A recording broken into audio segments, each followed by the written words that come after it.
ಎಲ್ರಿಗೂ ನಮಸ್ಕಾರ. Welcome back to my channel.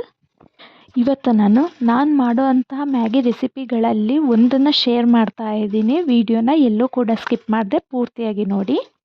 ನಾನಿವತ್ತು ಜಾಸ್ತಿ ತರಕಾರಿಗಳನ್ನೆಲ್ಲ ಏನು ಯೂಸ್ ಮಾಡ್ತಾ ಇಲ್ಲ. ಒಂದು ಹಸಿರು ಮೆಣಸಿನ್ಕಾಯಿ, ಒಂದು ಈರುಳ್ಳಿ, ಒಂದು ಟೊಮ್ಯಾಟೊ ಮತ್ತು ಒಂದು ಬೆಳ್ಳುಳ್ಳಿ, ಹಾಗೆ ಸ್ವಲ್ಪ ಬಟಾಣಿನ ಮಾತ್ರ ಯೂಸ್ ಮಾಡ್ಕೊಳ್ತಾ ಇರೋದು.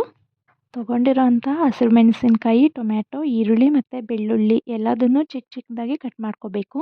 ಮಕ್ಕಳಿಗೆ ಮ್ಯಾಗಿನ ಕೊಡೋ ಅಂಥವ್ರು ಮೆಣಸಿನ್ಕಾಯಿನ ಸ್ಕಿಪ್ ಮಾಡ್ಬೋದು. ತುಂಬ ಅಂದರೆ ತುಂಬಾ ಟೇಸ್ಟಿಯಾಗಿರುತ್ತೆ. ಒಂದು ಸಲ ಟ್ರೈ ಮಾಡಿ ನೋಡಿ.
ಈರುಳ್ಳಿ, ಟೊಮೆಟೊ ಎಲ್ಲ ಹೆಚ್ಚಿದ್ದಾದಮೇಲೆ ಒಂದು ಬಾಣಲಿನ ಬಿಸಿ ಮಾಡಲಿಕ್ಕಿಟ್ಟು, ಬಾಣಲಿ ಬಿಸಿಯಾಗಿದ್ದಾದಮೇಲೆ 2-3 ಸ್ಪೂನ್ ಆಗೋಷ್ಟು ಎಣ್ಣೆನ ಹಾಕ್ಕೊಂಡಿದ್ದೀನಿ. ಎಣ್ಣೆ ಬಿಸಿಯಾಗಿದ್ದಾದಮೇಲೆ ಅರ್ಧ ಸ್ಪೂನ್ ಆಗೋಷ್ಟು ಜೀರಿಗೆನ ಹಾಕ್ಕೊಂಡು, ಜೀರಿಗೆ ಸಿಡಿದಿದ್ದಾದಮೇಲೆ ಕಟ್ ಮಾಡ್ಕೊಂಡಿರೋ ಅಂತಹ ಬೆಳ್ಳುಳ್ಳಿನ ಸೇರಿಸ್ಕೊಂಡಿದ್ದೀನಿ. ಬೆಳ್ಳುಳ್ಳಿ ಸ್ವಲ್ಪ ಕೆಂಪಗಾಗಬೇಕು.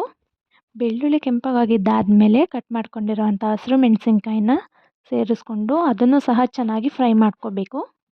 ಹಸಿರು ಮೆಣಸಿನ್ಕಾಯಿ ಫ್ರೈ ಆಗಿದ್ದಾದಮೇಲೆ ಚಿಕ್ಕದಾಗಿ ಕಟ್ ಮಾಡ್ಕೊಂಡಿರೋ ಅಂಥ ಈರುಳ್ಳಿನ ಸಹ ಸೇರಿಸ್ಕೊಳ್ತಾ ಇದ್ದೀನಿ. ಈರುಳ್ಳಿನೂ ಸಹ ಕೆಂಪಗಾಗೋ ಥರ ಫ್ರೈ ಮಾಡ್ಕೋಬೇಕು. ನಂತರ ಕಟ್ ಮಾಡ್ಕೊಂಡಿರೋ ಅಂಥ ಟೊಮ್ಯಾಟೊನ ಸಹ ಸೇರಿಸ್ಕೊಂಡು ಟೊಮ್ಯಾಟೊ ಮೆತ್ತಗಾಗೋ ತನಕ ಫ್ರೈ ಮಾಡ್ಕೋಬೇಕು. ಟೊಮೆಟೊ ಚೆನ್ನಾಗಿ ಫ್ರೈ ಆಗಿದ್ದಾದಮೇಲೆ ಅದಕ್ಕೆ 1 ಬೌಲ್ ಆಗೋಷ್ಟು ಬಟಾಣಿನ ಸೇರಿಸ್ಕೊಳ್ತಾ ಇದ್ದೀನಿ. ಅದನ್ನು ಸಹ ಚೆನ್ನಾಗಿ ಫ್ರೈ ಮಾಡ್ಕೊಳ್ಳಿ. ಬಟಾಣಿನ ಫ್ರೈ ಮಾಡಿದ್ದಾದಮೇಲೆ ಒಂದು ಅರ್ಧ ಸ್ಪೂನ್ ಆಗೋಷ್ಟು ಉಪ್ಪನ್ನು ಸೇರಿಸ್ಕೊಳ್ತಾ ಇದ್ದೀನಿ. ಉಪ್ಪನ್ನ ಹಾಕ್ಕೋಬೇಕಾದ್ರೆ ನೋಡಿ ಹಾಕ್ಕೊಳ್ಳಿ. ಏನಕ್ಕಂದರೆ ಮ್ಯಾಗಿ ಮಸಾಲದಲ್ಲಿನೇ ಉಪ್ಪಿರುತ್ತೆ, ಹಾಗಾಗಿ ನೋಡಿಕೊಂಡು ಉಪ್ಪನ್ನು ಸೇರಿಸ್ಕೊಳ್ಳಿ. ಉಪ್ಪು ಸೇರಿಸಿದ್ದಾದಮೇಲೆ ಒಂದು ಸಲ ಫ್ರೈ ಮಾಡಿಕೊಂಡು ಅದಾದಮೇಲೆ 3 ಗ್ಲಾಸ್ ಆಗೋಷ್ಟು ನೀರನ್ನು ಸೇರಿಸ್ಕೊಳ್ತಾ ಇದ್ದೀನಿ.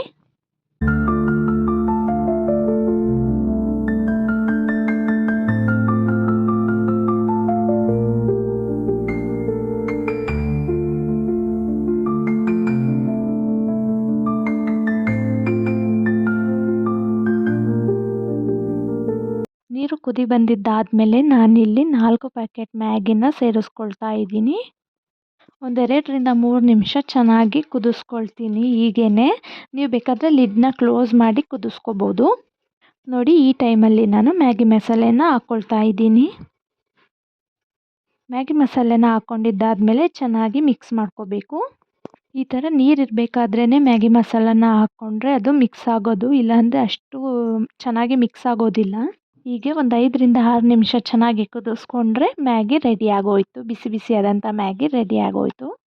ಯಾರಿಗೆಲ್ಲ ಈ ರೆಸಿಪಿ ಇಷ್ಟ ಆಯಿತು ಪ್ಲೀಸ್ ಒಂದು ಲೈಕ್ ಮಾಡಿ. ಯಾರೆಲ್ಲ ನನ್ನ ಚಾನಲ್ನ ಇನ್ನೂ ಸಬ್ಸ್ಕ್ರೈಬ್ ಮಾಡದೆ ನೋಡ್ತಾ ಇದ್ದೀರಾ ಪ್ಲೀಸ್ ಒಂದು ಸಬ್ಸ್ಕ್ರೈಬ್ ಮಾಡ್ಕೊಂಡು ನೋಡಿ.